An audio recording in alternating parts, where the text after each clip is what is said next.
Dan di pertemuan materi ketiga, kita akan bahas bagaimana cara menentukan judul skripsi. Ya, jadi sekarang kita pahami dulu teori-teorinya. Oke. Oke, hasilnya itu pengetahuan umum, yaitu alat untuk memecahkan masalah-masalah praktika. Dan yang kedua, penelitian terapan. Itu pendidikan yang hati-hati, sistematis, dan terus-menerus terhadap suatu masalah dengan tujuan untuk menggunakan dengan segera untuk keperluan suatu. Dan hasilnya adalah aplikasi baru dari penelitian yang telah ada. Kebanyakan adalah penelitian terapan untuk S1. Oke, ini menurut Almak, itu mendefinisikan metode ilmiah sebagai suatu cara untuk menerapkan prinsip-prinsip logis terhadap penemuan, pengesahan, dan penjelasan kebenaran. Nah, ini tahapan metode ilmiah. Ini tolong diperhatikan di sini. Oke, yang pertama ini yang pasti yang banyak pengalaman saya ketemu mahasiswa kemarin bimbingan skripsi itu dari 3 mahasiswa ada 2 yang bingung. Ya, Pak, ini saya ngambil judul skripsinya apa ya? Jadi sebelum ngambil judul, yang pertama harus didefinisikan itu adalah masalahnya. Ya, masalah apa yang ingin kita pecahkan? Ya. Masalahnya ternyata saya nggak punya masalah, Pak. Itu susah. Atau berangkat dari kayak kesukaan teman-teman. Contohnya teman-teman ini suka otomotif atau ini motor Harley Davidson misalnya ya. Pas teman-teman baca dari berita Harley Davidson kan udah punya brand ya, tapi secara penjualan kok menurun kayak gitu. Nah, karena teman-teman suka motor Harley Davidson, akhirnya dicarilah kenapa kok bisa menurun, sedangkan banyak penggemarnya kan. Jadi yang pertama tahapan metode ilmiah itu mendefinisikan dulu masalahnya apa. Yang pertama sukanya apa, baru mencari permasalahannya apa. Nah, baru next step-nya itu survei data yang tersedia. Kita nggak bisa berangkat kalau kita nggak ada data. Oke, yang ketiga, merumuskan hipotesis. Bila penelitian bertujuan menguji hipotesis. Terus yang keempat, menyusun kerangka analisa dan alat-alat dalam menguji hipotesis. Ya, jadi ini setelah kita merumuskan hipotesis, kita harus membuat alur penelitian kita harus jelas. Ya, jangan sampai kalau kita udah menentukan judul, ternyata kita bingung next step-nya apa lagi. Kita harus menyesuaikan dulu kerangkanya apa saja. Mulai dari persiapan, nanti ada sesi wawancara dengan siapa, hasilnya akan diapakan, dan evaluasi seperti apa, itu harus didefinisikan. Oke, yang kelima baru pengumpulan data. Yang keenam, pengolahan, menganalisa, dan membuat interpretasi. Baru yang ketujuh, finalisasi dan membuat kesimpulan. Yang ke-8 membuat laporan penelitian. Oke. Jadi yang endingnya baru membuat laporan penelitian. Ya. Setelah kita melakukan tahapan 1 sampai 7 ini, baru kita membuatkan laporan penelitian.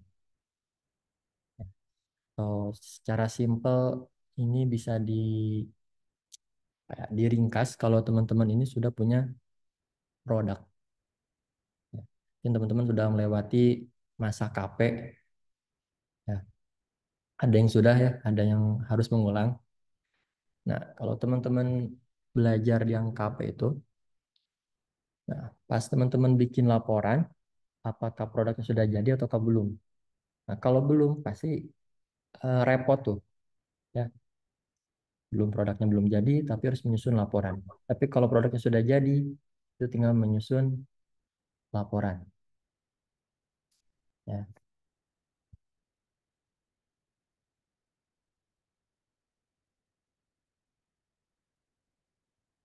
jadi teman-teman di sini ada yang kemarin mengulang KP-nya,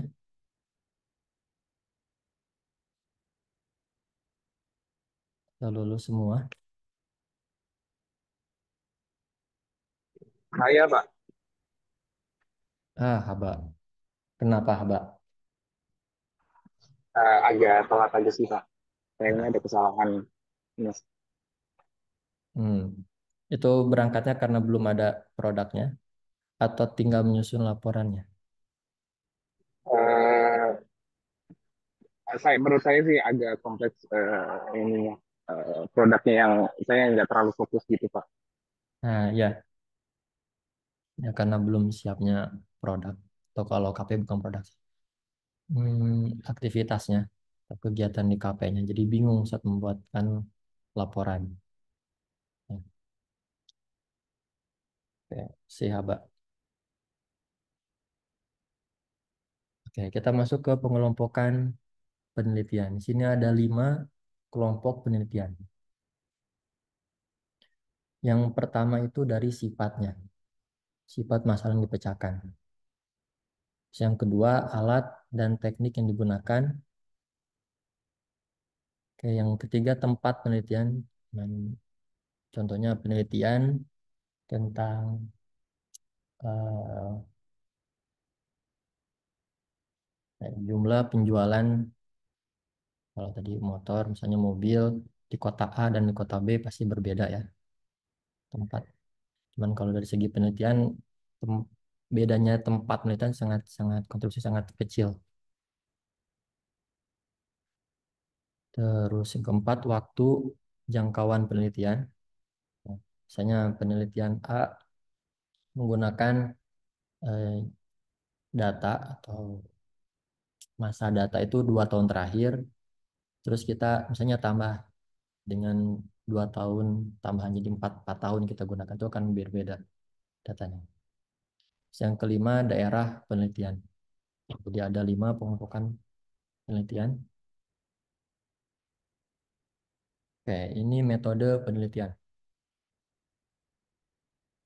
Cara singkat ada 5 metode penelitian. Pertama, sejarah. Kita kayaknya nggak mungkin untuk mengupas metode penelitian sejarah. Yang paling banyak adalah deskriptif dan eksperimental. Ya, metode penelitian deskriptif dan eksperimental. Terus yang ketiga ada grounded research dan yang kelima ada penelitian tindakan. Oke, dan nah, di sini ada mahasiswa IF, ya. Ada 3 mahasiswa IF yang saya rencanakan akan memberikan penelitian tindakan, ya. Sini ada Mas Yazid, terus lagi ya. Hmm,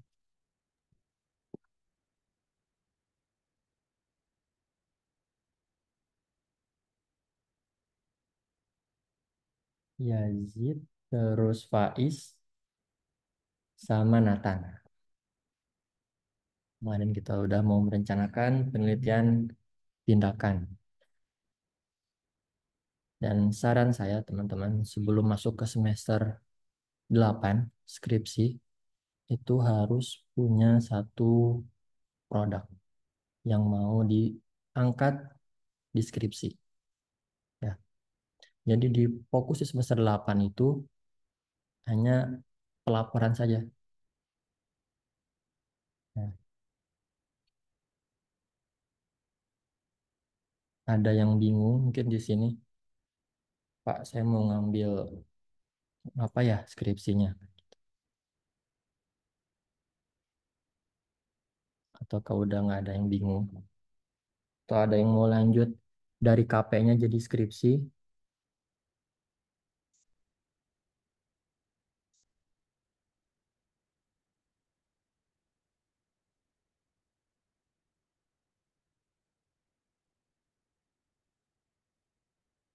Oke, kayaknya masih pada bingung.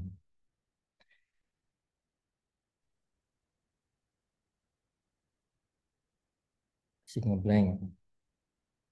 Oke. Nah, dan di pertemuan ketiga udah nggak ngeblank.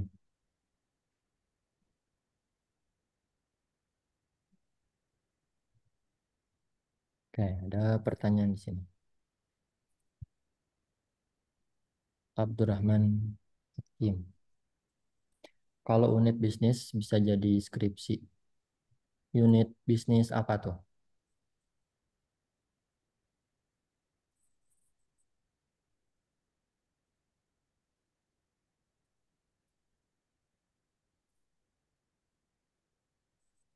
Mas Abdurrahman Hakim.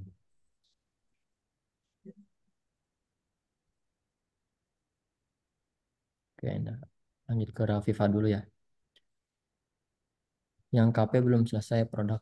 Yang kemarin selanjut untuk KP lagi atau buat produk? Oh, kalau KP boleh, boleh Mbak ya. Jadi yang kemarin belum selesai, terus dilanjutin lagi laporannya bisa. Itu kan ada tanggal periode ya. Jadi laporannya 2024, 2025 hanya waktu KP-nya dimundurkan. Itu boleh.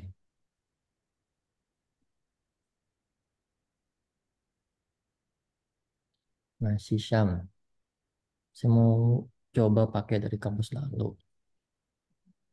Oke, masih Syam boleh boleh curhat ke saya. Boleh WhatsApp. Iya, Pak. Nah, Jadi oh, kamu selalu saya mau apa namanya skripsi saya itu eh, menggunakan scanner QR untuk absensi. Cuman saya itu dulu itu karena produknya belum ada, cuman masih apa namanya kayak rancangan gitu. Nah, cuman apa karena apa namanya sibuk kerjaan dan agak ini delay juga, jadinya apa namanya eh bablas istilahnya lah ya. Terus habis itu hmm, pindah ke sini. oke. Berarti sekarang posisinya udah jadi ya produknya? Ah, belum Belum, juga sih, belum. belum juga. Saran saya beresin dulu produknya, baru Oke. kita proses sih penelitian mulai dari awal disiapin dulu apa apa aja penelitian sebelumnya. Kan kalau gitu Hmm. membutuhkan waktu lama ya. Kalau saya dibalik siapin dulu, baru kita nanti cari Hmm. referensi terkait ya. Oke, Pak. Terima kasih, Pak. Ya, Mas Gali ngelanjutin KP. Oke. Mas Gali tentang apa KP-nya tuh?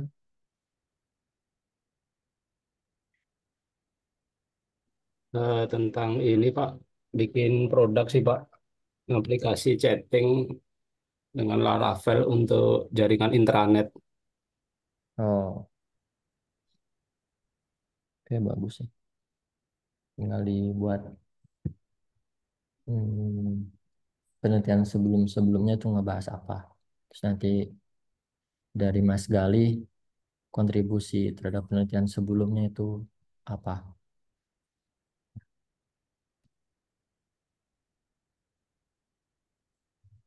Oke, enggak, masih bingung apa perlahan.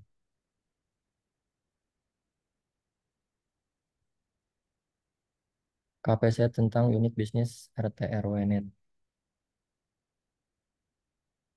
bisa sih, bisa jadi bahan skripsi. Tinggal nanti berarti kalau teman-teman udah punya produk itu bagus, berarti tinggal penyiapan laporannya aja kayak gimana. Ya, saya lebih suka teman-teman ke skripsi itu bawa produk sendiri. Jangan berpikir ngambil produk lain, terus apalagi ngambil laporan orang lain, terus diakui dengan mengganti namanya jadi nama kita, diupload ke kampus. Itu sangat berbahaya ya. Lebih baik sederhana, cuman kita menguasai mulai dari pembuatan sampai akhir, ya, sambil dengan penarikan kesimpulan dan saran itu bagus ya. Ini nanti kan bakal ditanya dari peneliti lagi, dari penguji, ya kita bisa jawab. Ya, gitu Mas Hakim. Masih, Pak. Kalau tentang cyber security, biasanya bisa konsultasi ke siapa? Bisa ke Prof. Ono ya, ke Pak Ono, biasanya pakai email beliau.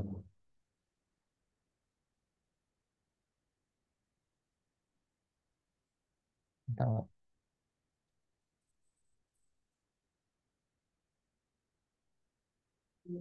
dari audio tentang aplikasi seminar. Hmm,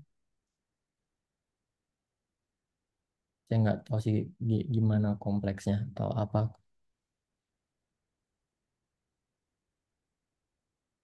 Boleh nanti kita jabarkan ya. Kalau pakai aplikasi open source, nggak boleh. Pakai produk yang sudah ada tapi dimodifikasi sesuai kebutuhan. Berarti itu balik lagi ke bisnis yang membutuhkan open source-nya ya, Mas Alex. Jadi kan di perancangan sistem itu ada yang namanya user requirement ya. Jadi kebutuhan user itu apa, terus kita sebagai soft dev itu melakukan apa. Terus nanti dari UML-nya, dari aktornya butuh apa, nah itu yang harus kita siapkan di laporan. Ya, meskipun secara teknis itu bisa dilewat, hanya kalau untuk skripsi itu harus ditulis.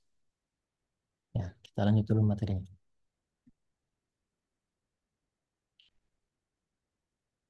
Oke, yang pertama sejarah.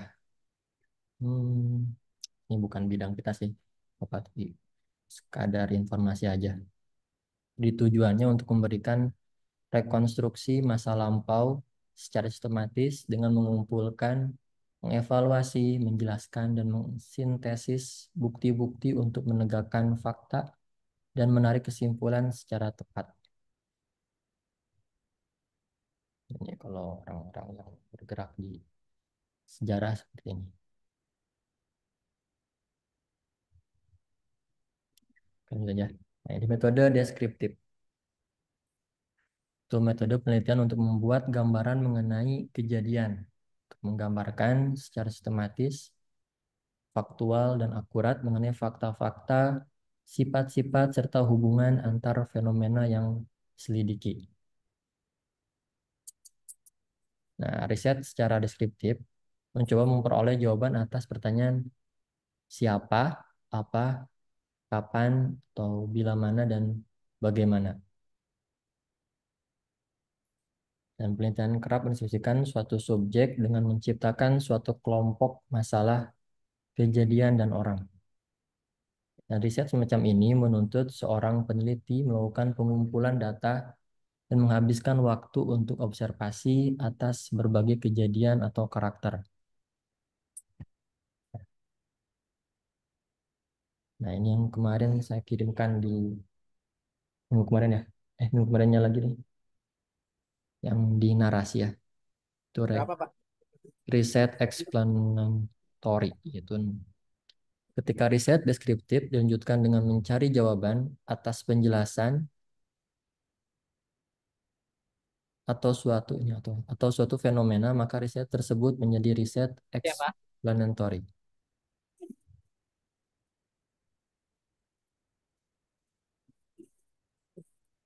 Ya, secara sederhana mencari jawaban atas pertanyaan ya dari deskriptif tadi. Dan perlu diketahui bahwa akademisi masih memperdebatkan batasan antara riset deskriptif dan explanatory. Karena kerap riset explanatory juga mencari jawaban atas pertanyaan bagaimana. Ini teorinya. Nah, ada metode eksperimental. Ini juga yang paling sering diambil di skripsi, ya, metode eksperimental. Jadi metode yang dilakukan dengan mengadakan manipulasi terhadap objek penelitian dan adanya kontrol.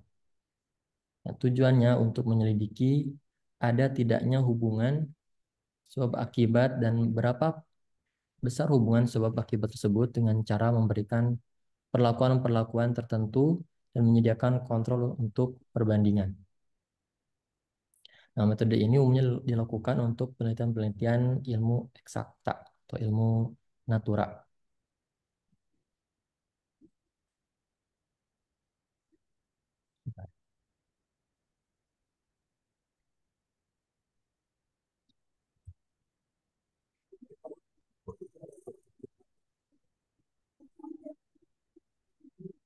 Oke, masuk dalam kriteria metode eksperimental.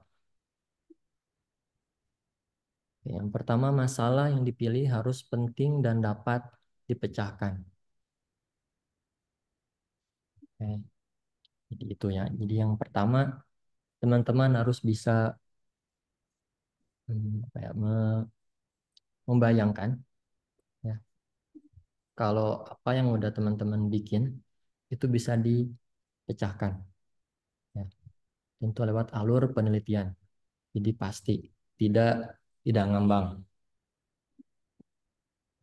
Terus yang kedua, variabel dalam percobaan harus didefinisikan dengan seterang-terangnya.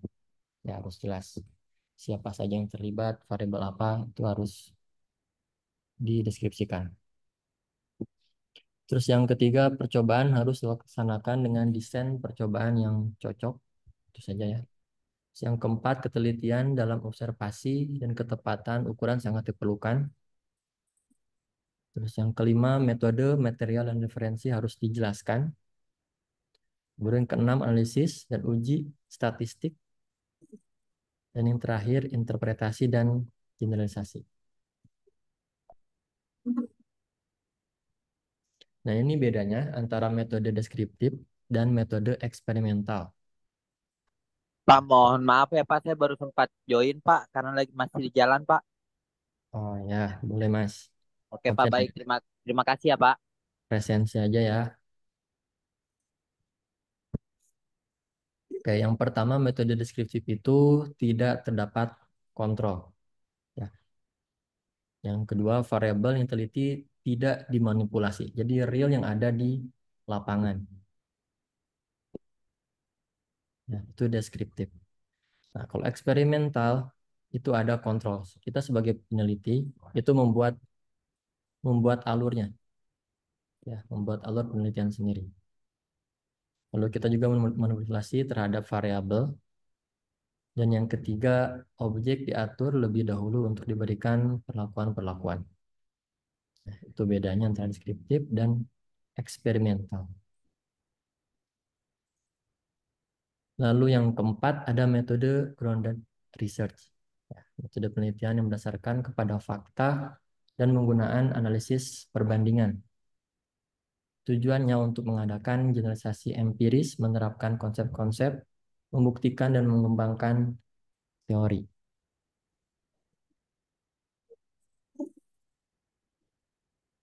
Oke, ini agak mirip sama deskriptif. Ditentukan masalah yang ingin selidiki, kumpulkan data, analisis, dan penjelasan. Yang keempat, baru kita tarik kesimpulan. Nah, ini satu lagi ada metode penelitian tindakan. Itu suatu penelitian dikembangkan bersama-sama antara peneliti dan pengambil keputusan. Ya, tentang variabel-variabel yang dapat dimanipulasi dan dapat digunakan untuk menentukan kebijakan dan pembangunan. Oke, tujuan untuk memperoleh penemuan yang signifikan secara opsional sehingga dapat digunakan ketika kebijakan dilaksanakan. Nah, di sini ada penjabaran lengkap tentang penelitian tindakan. Oke, lalu keunggulannya itu memungkinkan riset dilakukan dalam situasi di mana metode riset lain sulit untuk diterapkan.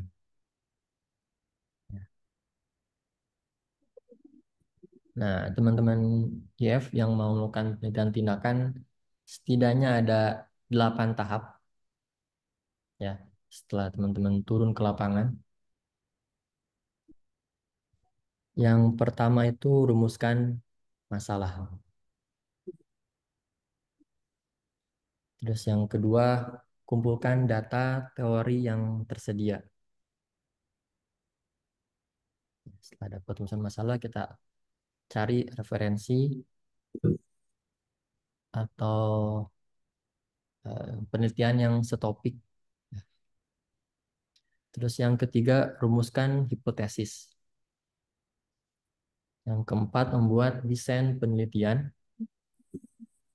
Yang kelima, tentukan kriteria evaluasi, teknik pengukuran, dan analisis yang digunakan.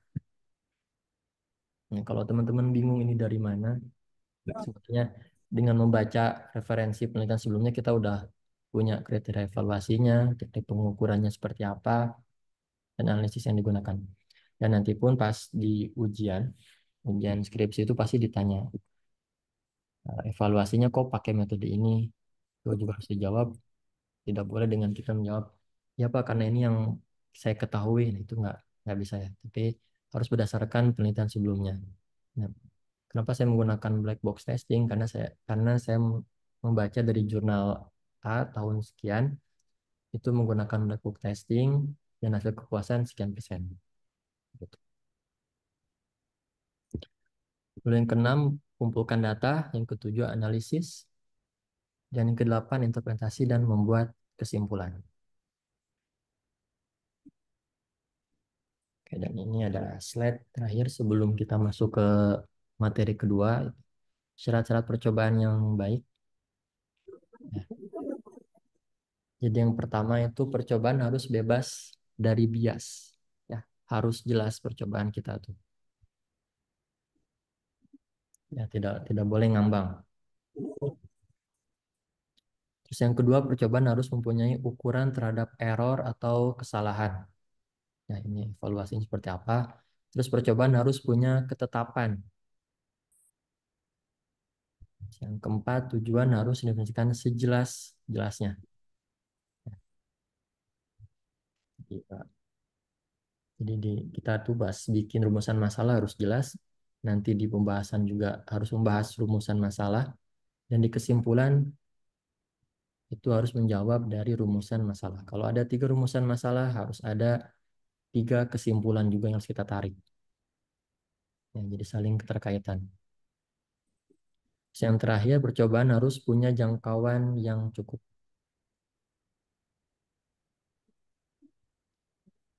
Jadi itu materi yang pertama tentang jenis-jenis penelitian. Ya, kebanyakan teks.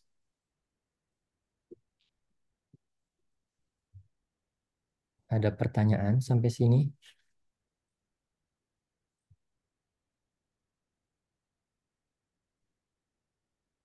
Oh, sudah ada. Ini udah ada di e-learning.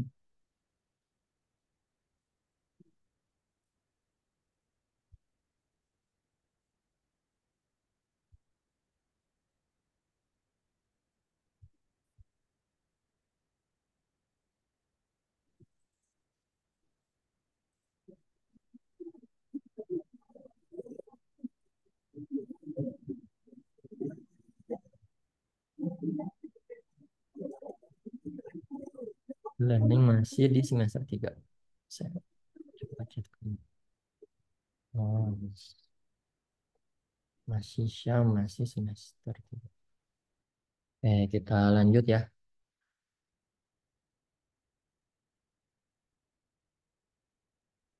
Kita lanjut ke materi kedua.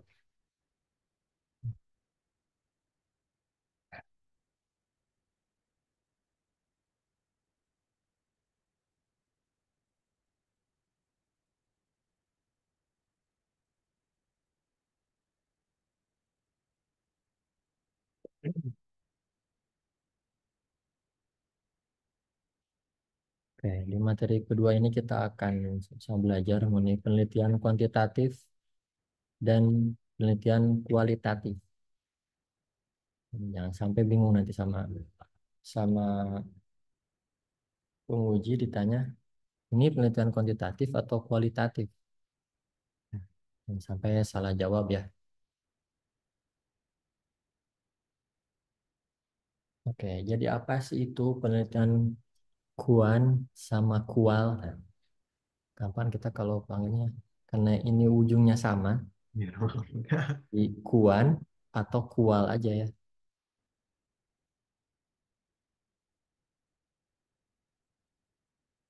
Ah, Itu yang kalau mau lihat presensi di situ ya. Kalau materi yang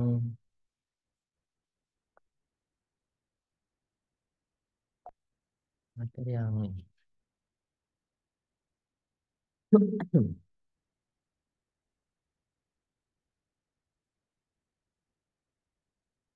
Kan suka ada yang nanya tuh, Pak, saya udah absen atau belum? Coba aja lihat di situ ya. Oke, apa sih itu penelitian kuan sama kual? Kalau kuan itu metode penelitian menggunakan angka dan statistik dalam pengumpulan serta analisis data yang dapat diukur. Ini kata kuncinya dapat diukur. Ya, bentuknya angka dan statistik.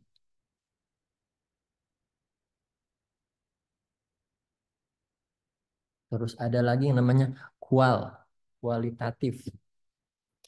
Itu bersifat lebih menyelidiki hingga menghasilkan data yang tidak dapat diperoleh lewat prosedur statistik.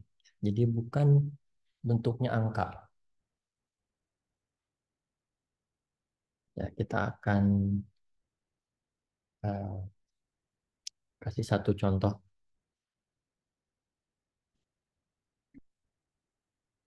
Ini contohnya. Perhatikan di sini. Kamu mau tahu seberapa besar, contohnya nih, kamu mau tahu seberapa besar antusiasme masyarakat terhadap hal-hal yang berbau Korea. Contohnya, kalau melihat sekilas di lapangan, sepertinya sangat tinggi. Nah, tapi kamu mau lebih tahu mendalam mengenai makanan Korea. Ya, ada yang suka ramyeon. Ini ini gambar lengkapnya makan makanan Korea. Nah, bertanya satu-satu ke seluruh kenalan tentu itu tidak efisien. Nah, untuk itu kamu bisa melempar survei ke teman-teman atau lewat media sosial. Teman-teman dapat eh, dari kakak-kakak tingkatnya, ini tolong diisi surveinya untuk penelitian skripsi. Juga salah satu cara untuk mendapatkan data.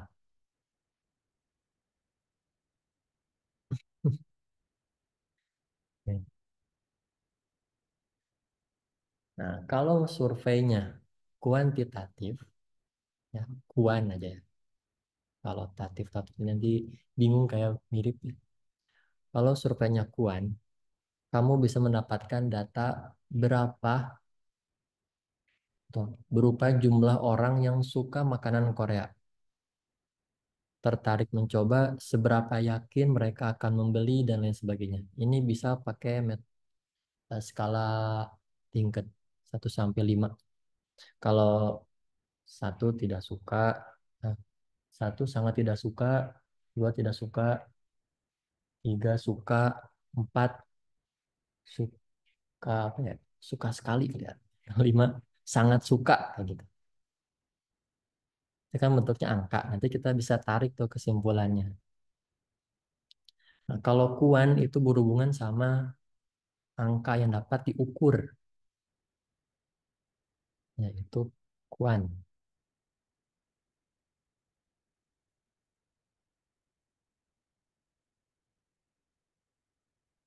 Oh, Mas Solis presensinya itu yang di Google Form ini.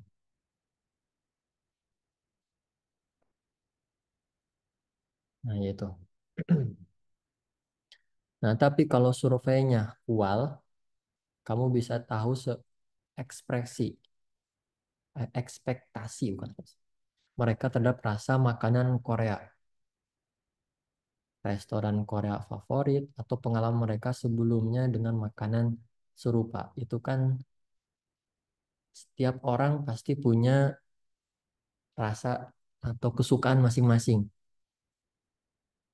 Ya, ada yang suka di restoran A sama D. Terus ada lagi yang suka restoran enggak sih mah sukanya A sama B. Ada lagi yang C. Jadi kual itu nggak bisa kita berpatokan sama angka dan statistik kual ya. ekspektasi, rasa, dan lain sebagainya. Ya. Dan ini cenderung deskriptif kalau kualitatif.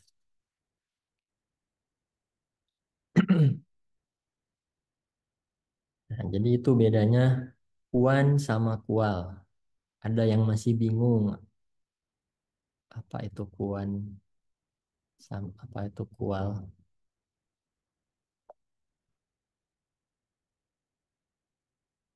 Ini contohnya ini singkatnya. Kuantitatif dapat diukur, kualitatif itu penyelidikan. Tidak dapat diperoleh lewat prosedur statistik. Ya. Atau paling simpelnya kalau kuan ini angka, kalau kual ini deskripsinya. Ya. Nah, kalau metode kuan, kalau teman-teman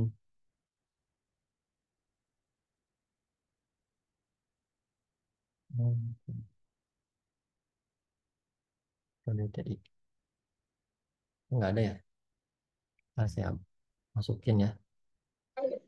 Iya Pak, tidak ada Pak. Konversi bukan, Mas? Bukan ya? Bukan Bapak, eh, saya baru di semester 7 lagi nih Pak. Oh ya, ya aktif lagi ya. Iya Pak, baru aktif lagi tuh. Ya, oke.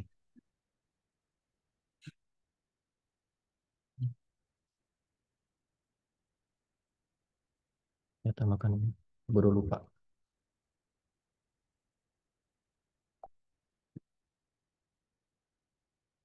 Nah, Baik, makasih Pak. ya.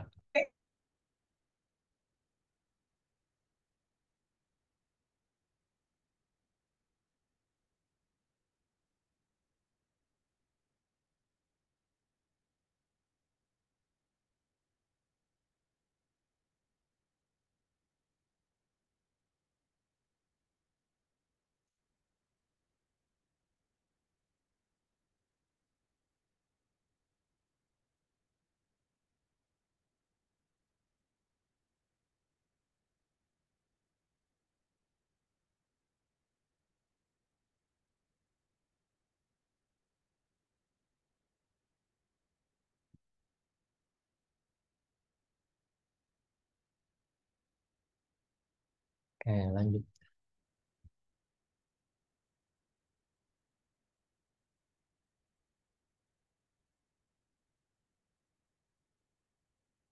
Oke, ada yang masih bingung di sini apa perbedaan penelitian kuan sama penelitian kual? Dan sampai ada yang salah nanti ya kalau ditanya sama dosen pembimbing ataupun penguji. Nah, kalau lebih dalamnya lagi, penelitian kuantitatif ini, teman-teman harus punya dasar yang sangat kuat. Ya, harus ada dasar yang menyatakan surveinya itu harus A, B, C, D, E. Gitu ya.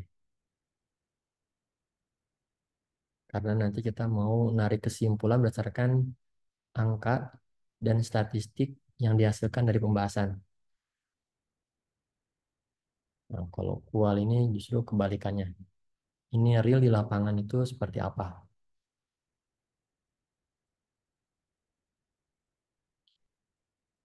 Nah, itu penelitian kuantitatif dan penelitian kualitatif. Oke, kita masuk ke perbedaan penelitian antara kuantitatif dan kualitatif.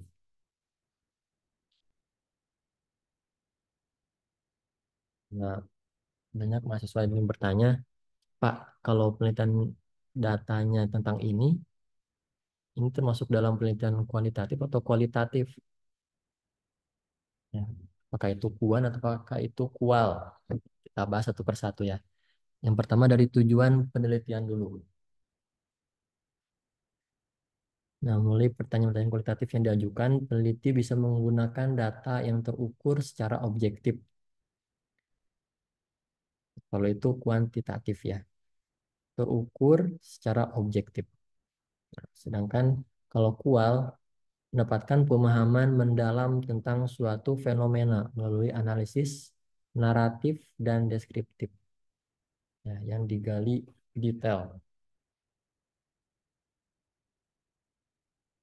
Tuh, yang pertama itu tujuan penelitiannya.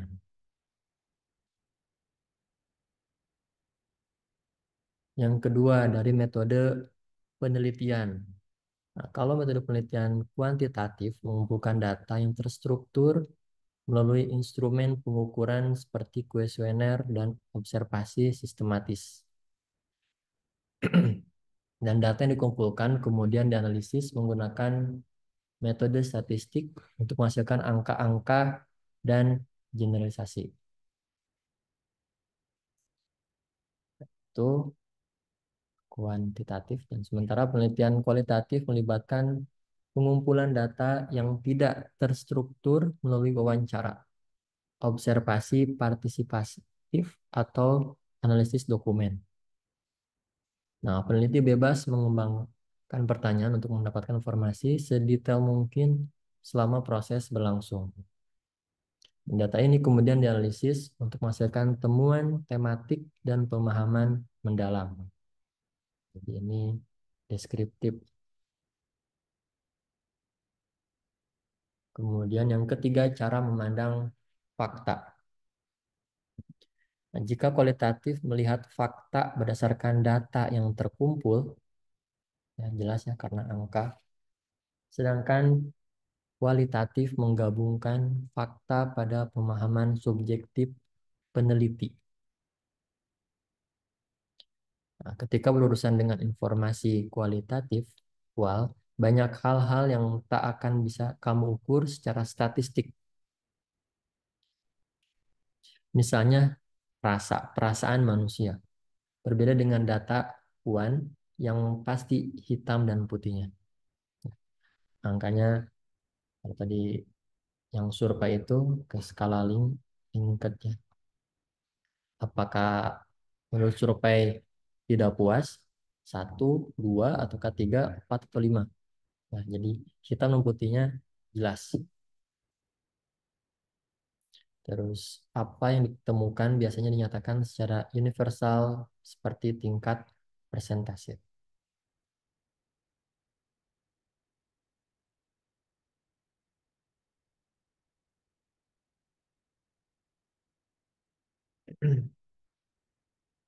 Iya, itu emang sengaja read only buat ngelihat siapa aja yang udah presensi. Presensinya lewat Google Form ya.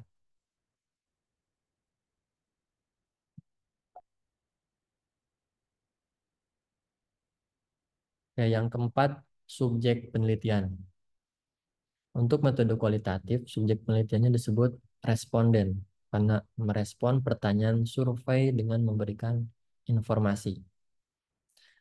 Sementara subjek penelitian kual disebut narasumber sebagai sumber informasi akurat yang dapat melalui wawancara. Itu bedanya. Kalau di kuan itu responden. Kalau di kual itu narasumber. Teman-teman penelitiannya deskripsi itu berarti narasumber. Ya. Tapi kalau kita survei dengan angka itu disebut dengan responden. Nah, yang kelima, topik yang umum diteliti. Penelitian kuantitatif umumnya digunakan untuk mempelajari hubungan sebab akibat, prediksi, atau pemodelan fenomena tertentu. Kayaknya paling banyak yang skripsi itu tentang kuan ya, kuantitatif. Topik yang sering diteliti dalam penelitian kuantitatif meliputi statistik ekonomi, perilaku konsumen, dan ilmu sosial lainnya. Nah, sedangkan metode kual sering dipilih untuk mempelajari pengalaman manusia, proses sosial, dan pemahaman budaya. Topik yang sering teliti dalam penelitian ini biasanya termasuk antropologi, sosiologi, sama studi budaya. Terus yang keenam, ukuran sampel. Nah, perbedaan antara penelitian Kuan dan Kual, kalau Kuan umumnya menggunakan ukuran sampel yang lebih besar untuk menghasilkan generalisasi yang lebih luas. Nah, semakin banyak responden yang kita ambil, terus semakin banyak data yang kita olah, itu makin bagus. Nah, ini lantaran sampel yang beragam dan luas dianggap mampu mewakili seluruh populasi yang diteliti. Kalau Kuan, sedangkan ukuran sampel penelitian Kual akan lebih kecil serta mengerucut karena fokus pada pemahaman mendalam dan konteks spesifik dari fenomena yang diteliti. Narasumber pun dipilih oleh peneliti berdasarkan kriteria yang diperlukan. Jadi, sampelnya, narasumbernya sudah ditentukan, nggak boleh sembarang orang. Gitu. Kalau kita meneliti di satu wilayah, berarti ya wilayah itu. Kalau ketua sukunya, berarti ketua sukunya. Kalau pengambil keputusannya, berarti kita harus ambil misalnya direksinya. Seperti itu, ukuran sampel.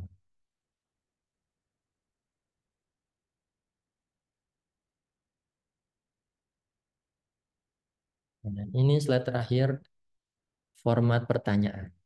Nah, perbedaan penelitian kuantitatif dan kualitatif yang terakhir adalah bentuk pertanyaan yang digunakan. Nah, untuk kual, pertanyaannya cenderung menggunakan format tertutup dengan pilihan jawaban terstruktur, alias kamu hanya bisa memilih dari opsi yang tersedia. Jadi kita bahas cara tidak suka, lumayan suka, suka, terus sangat suka. Yang kelima apa ya? Suka, suka banget gitu. Ya, jadi nggak ada tuh selain 5 opsi itu nggak boleh si responden memilihkan opsi nomor 6 itu kan nggak ada. Nah, di form pertanyaan itu sudah terstruktur. Nah, karena terstruktur, nanti pas sama dosen pembimbing atau sama penguji pun akan ditanya, ini kenapa pertanyaannya seperti ini? Adakah landasannya? Nah, itu harus dijabarkan.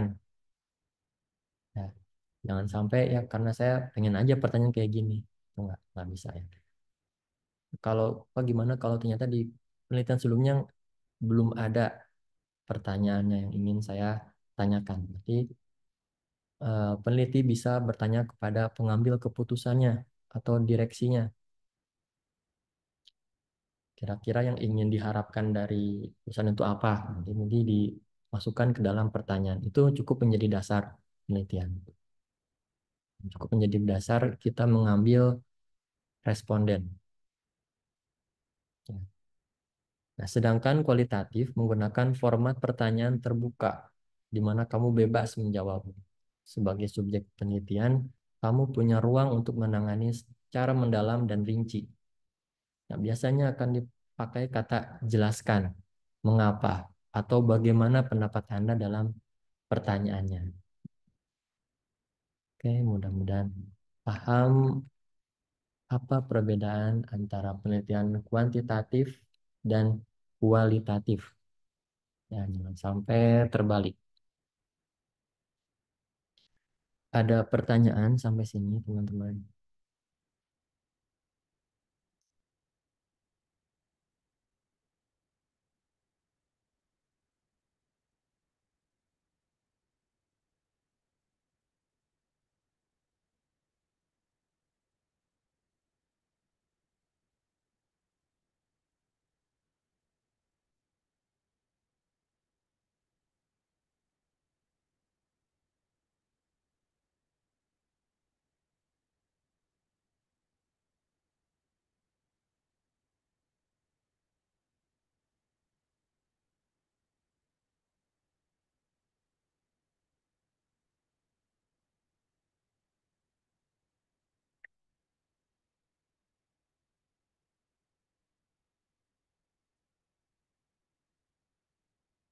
Di antara 54 mahasiswa ini ada yang sudah punya judul untuk skripsinya.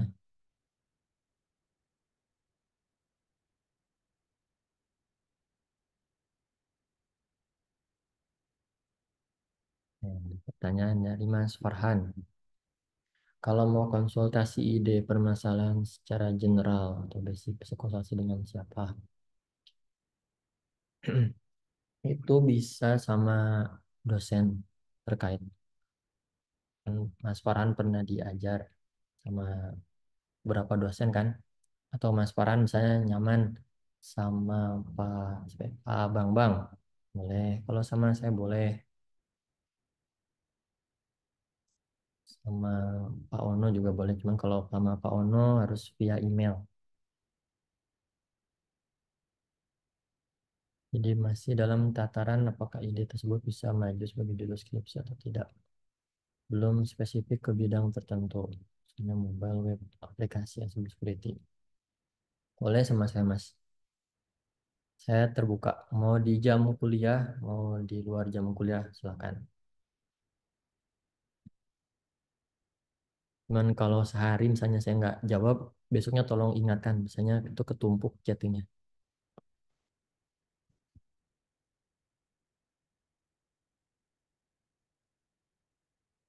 Ya, jadi sekarang boleh teman-teman tanyain ke dosennya, Pak, saya mau, misalnya karena dia pernah diajar sama dosen A tentang mobile apps contohnya ya.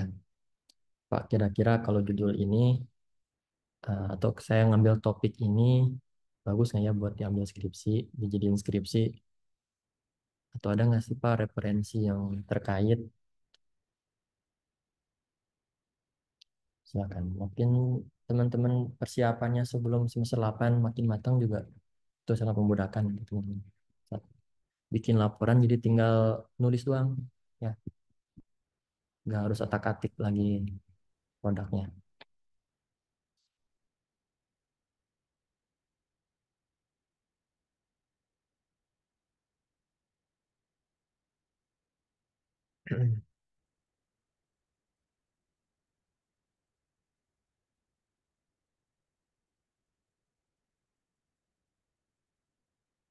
Kalau bertanya ke dosen yang belum pernah mengajar kita, misalnya Pak Ono, boleh, boleh Mas Isyam.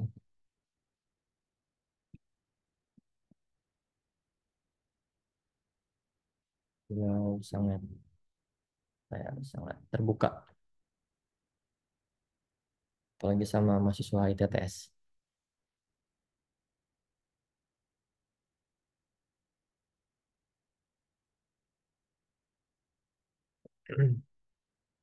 Ono sangat tertarik sama jaringan, tentunya itu jaringan, hardware terbaru, beliau juga cyber forensik, cyber security juga.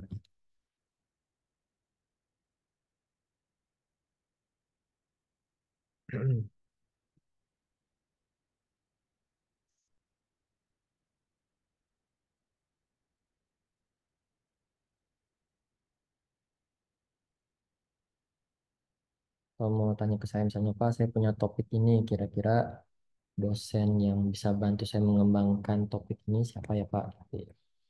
Kalau ada nanti saya coba kirimkan nama dosennya.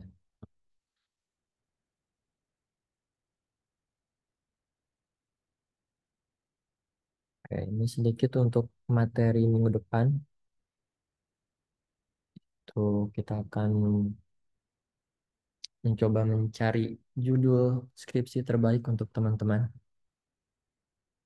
dengan tahapan-tahapan yang terstruktur dan mudah-mudahan teman-teman bisa gerak ya. Ada yang namanya research model canvas.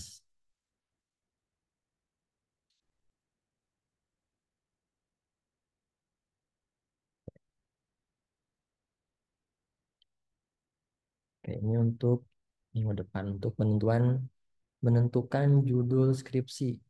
Ini kan jadi topik yang apa ya, sangat ngetren di semester 8.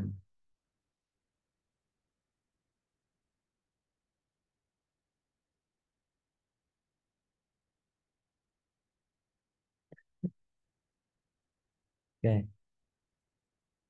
Saya sepi dulu sekarang aja kan. Sekarang kita masih ada waktu.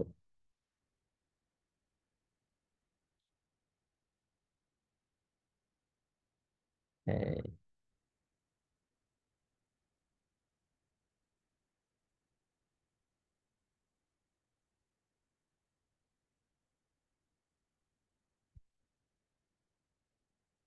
Oke. Metode ini saya ambil dari presentasi Dr. Jin. Kalau teman-teman di YouTube searching, itu ada yang mengembangkan juga metode RMC, Research Model Canvas.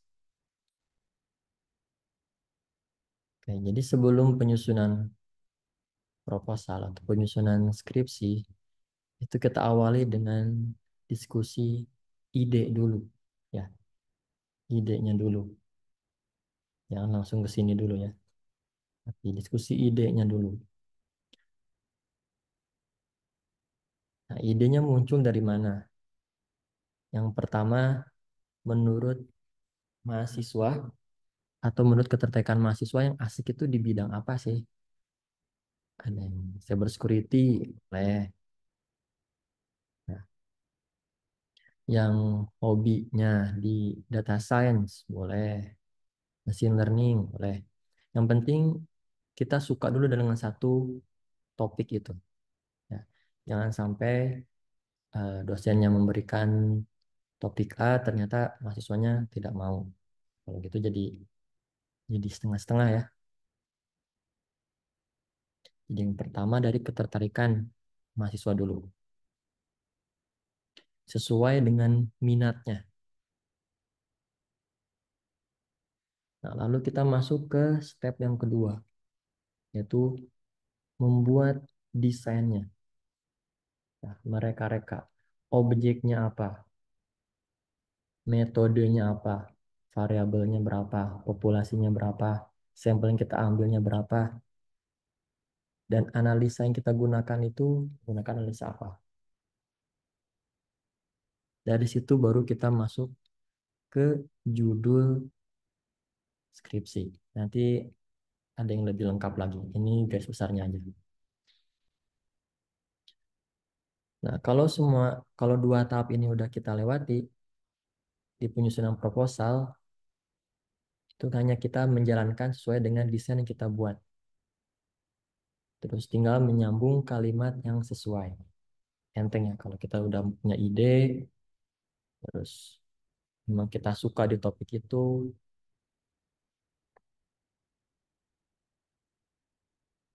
oke, ini adalah garis besar. Model mendesain penelitian ala DJN ini nama nama metodenya. Oke, fokus di yang oranye pertama dulu. Suka. Nah, mengapa mulai dari suka? Karena kalau kita suka pasti kita senang nelitinya, ya. Kita senang nulisnya, kita senang baca artikel-artikelnya, gembira dan penasaran. Hasilnya kayak gimana sih setelah saya teliti? Jadi yang pertama kita harus suka dulu. Yang kedua, baru kita baca-baca artikel terkait atau berita dari media.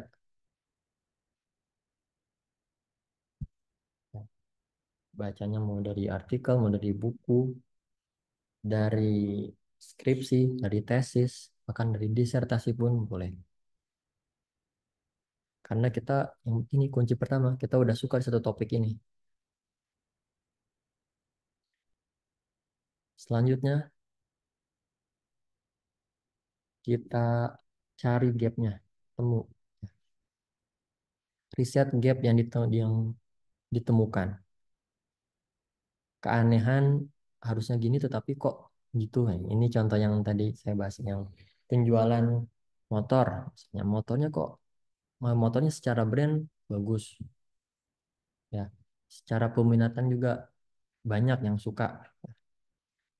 Tapi kok pemasarannya kok jadi turun ya?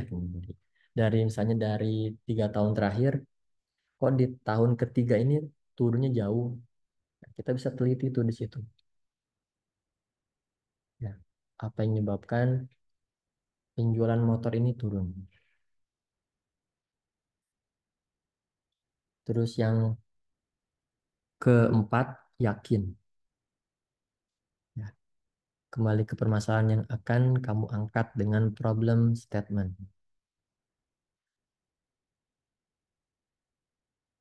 Ya, yakin nggak sih problem ini bisa terselesaikan dengan penelitian kita?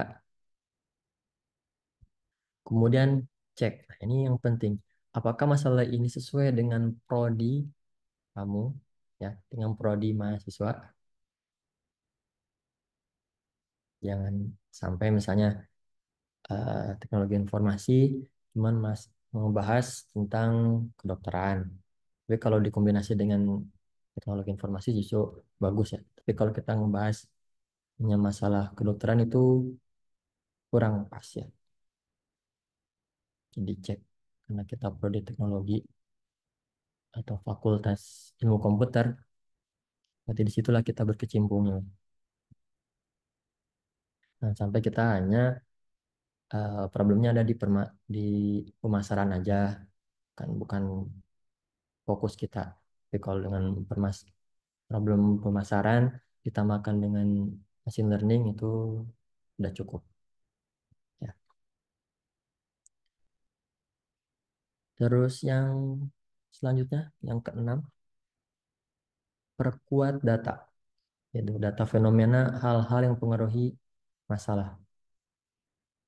Nah, setelah semua ini selesai, kita tarik rumusan masalah, bikin rumusan masalah. Nah, jadi ini tahapan panjang, jangan baca dari sini, tapi dari sini dulu, dari tahap suka dulu. Nah,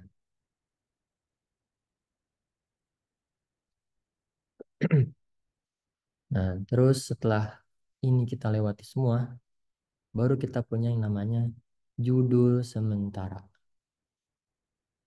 Nah, di sini udah boleh konsultasi ke dosen pembimbing. Ya, jangan sampai di tahap suka saja kita udah tanya ke dosen pembimbing. Dosen pembimbing nanti bisa jadi benar, mengarahkan teman-teman bisa jadi salah juga.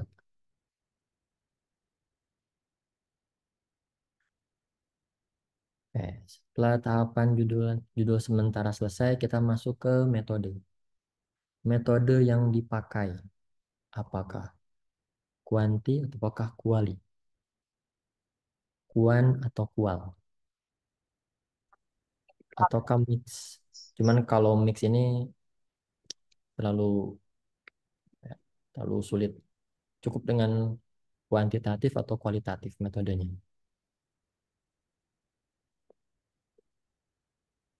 Terus pustaka. Ya. Nah, karena kita sudah menentukan judul, kita menentukan metode, kita membuat data referensi penelitian sebanyak-banyaknya. Ya minimal ada 10, 3 sampai 10 harus ada ya yang terkait. Nah, setelah kita baca-baca yang terkait penelitian kita, misalnya dari 10 referensi, kita amati 3 penelitian yang setopik. Ya. Di situ kan sudah ada kerangka pikirnya atau alur penelitian sebelumnya. Nah, kita modifikasi buat model pikir penelitian menurut kita, ya, atau apa yang ingin kita jalankan di penelitiannya. Selanjutnya, tentukan objek, individu, atau organisasi. Ini kalau misalnya kita butuh terjun ke lapangan, tentukan populasinya berapa, jumlah samplingnya berapa, dan teknik samplingnya seperti apa. Kemudian tools, kalau kita sudah punya ini objek yang akan diteliti, tools apa yang ingin kita gunakan? Pakai SPSS, Almos, PLS, coding, NVivo, dan lain sebagainya. Kalau semua ini sudah beres, baru kita tentukan judul. Jadi kalau teman-teman bertanya, Pak, judul saya yang paling bagus apa? Dari sini dulu awalnya. dari suka dulu. Baru nanti kita baca-baca. Di pertemuan keempat kita akan coba mencari, ya akan sama-sama belajar bagaimana mencari jurnal atau referensi terkait penelitian teman-teman. Ya, apa itu Sinta 1, Sinta 2, 3, 4, 5, 6, apakah tidak terakreditasi, apa itu Q1, Q2, Q3. Ya, nanti kita akan bahas di pertemuan akan datang.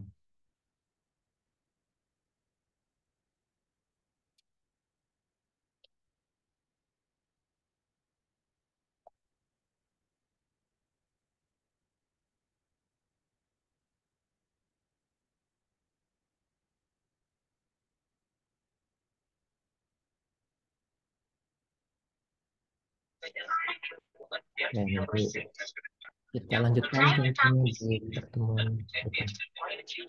Minggu depan juga saya akan bahas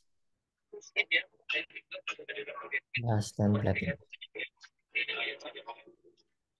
research model canvas.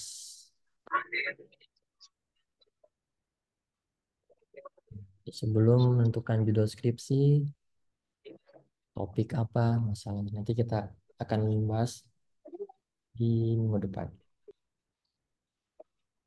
Itu juga contoh-contohnya nanti saya akan lengkapi untuk membantu teman-teman. Jadi setelah saya kasih metode ini, tolong bergerak ya. Tolong mulai cari topiknya, cari permasalahannya, cari tujuannya apa, cari maksudnya apa, cari teori-teori yang mendukungnya apa. Berarti mulai sekarang udah harus nyari-nyari, Pak ya? Ya, betul. Sebenarnya itu opsional sih. Kalau mau dibantu, ya, kebantu nanti di semester 8 harus mulai baca-baca dari sekarang.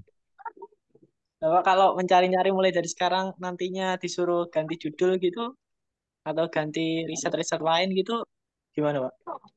Kalau itu balik lagi, mahasiswanya bisa nggak mempertahankan statementnya, Hmm, mempertahankan. tapi harus berhubungan sama yang kemarin, Pak, yang apa? Yang magang kemarin, Pak, laporan magang kemarin. Boleh kalau bisa dinaikin jadi skripsi, nggak pun Tapi kalau nggak berhubungan juga nggak apa-apa kan, Pak? nggak apa-apa. Baik, Ya, Pak. kita bahas ini mendalam di pertemuan depan.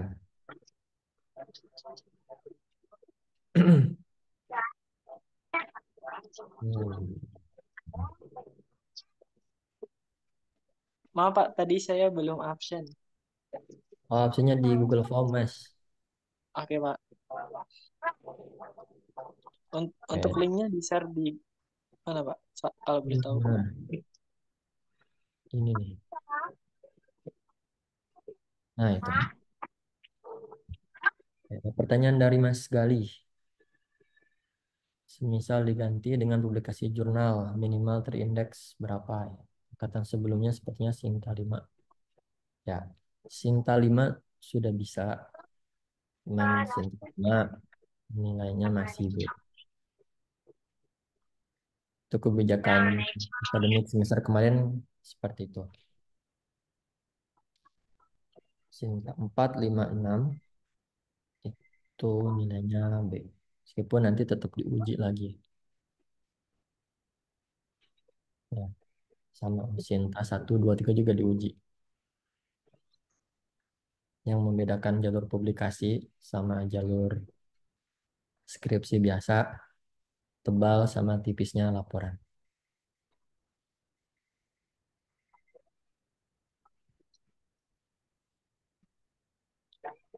Nilainya B, Mbak Putri semester kemarin. Cuman itu hasil sendiri ya, harus bisa mempertanggungjawabkan artikel yang sudah dipublikasi. Kontributor. Kontributor itu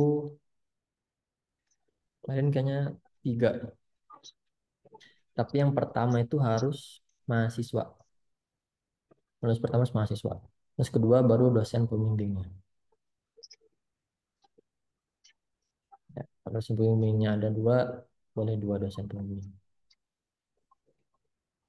Atau kalau yang ketiganya misalnya dosen pendamping saat melakukan penelitian, boleh.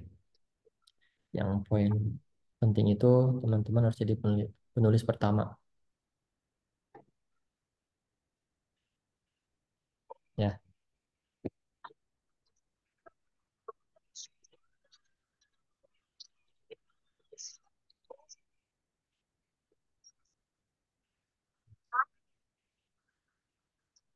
ini salsa algi. Ada yang ingin tanyakan?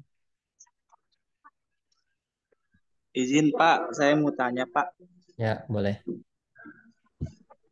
Ini kalau misalnya saya skripsinya itu mau bikin aplikasi, itu cukup sampai rancangannya saja atau memang harus direalisasikan Pak? Bentar ya. Bebas. Oke. Kalau itu kan kebutuhan dari customer-nya. Bukan customer ya. Objek yang ingin kita teliti. Nanti kan ada sesi yang namanya user requirement ya. Nah, sejauh mana sih user mengharapkan aplikasi ini? Apakah cukup sampai dengan prototype ya, perancangan, ataukah harus implementasi? Misalnya terimplementasi di domain mereka. Ataukah cakupannya hanya lokal? Gitu. Cuman dari sisi perancangan, terus analisa, prototype, implementasi itu harus dokumentasi di laporan. Tuh, Mas. Nanti ada beberapa contoh skripsi yang seperti itu. Ya, Mas. Berarti nggak harus di ini ya Pak, nggak harus direalisasiin ya Pak. Balik lagi ke ya, objek yang ingin kita telitinya. Baik Pak, makasih Pak. Ya, nanti kan bakal dicek ini gimana sih menentukan eh, kebutuhan pengguna, ya, apa saja yang dilengkapi, adakah sesi wawancara, adakah sesi pengisian kuesioner, dan lain sebagainya.